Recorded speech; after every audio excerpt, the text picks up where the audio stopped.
In this video, we're looking at how to combine selections in Photoshop. And to achieve that, you can use either of the selection tools. I'm going to switch back to my marquee tool since we have squares and rectangles here. Now, I'm going to make the first selection by clicking and dragging around the first blue here. Now, to select also the pink and the other color up there, I'm quickly going to move to my tools option bar, and above there where you see those little icons, if you hover your mouse, you're going to see new selection, add to selection, subtract from selection, and intersect with selection.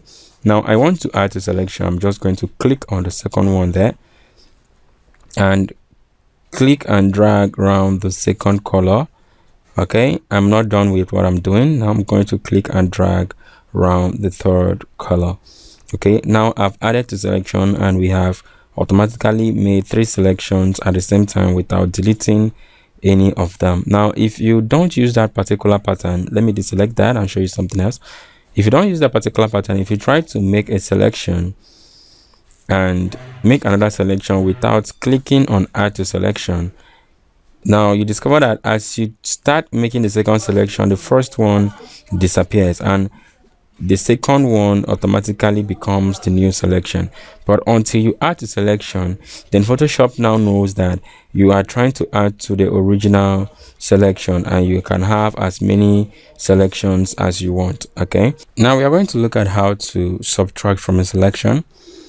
Now, to subtract from a selection, you click on the next icon there that says subtract from selection, and then click and drag around the selection you want to subtract to quickly remove that selection from your selection. Okay, now let's say I have selected that part and I want it to stop right here.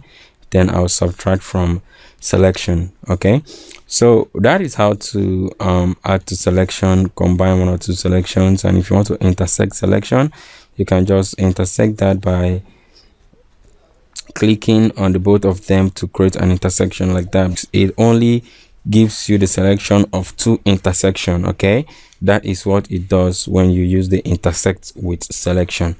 So that is how to combine and modify selections.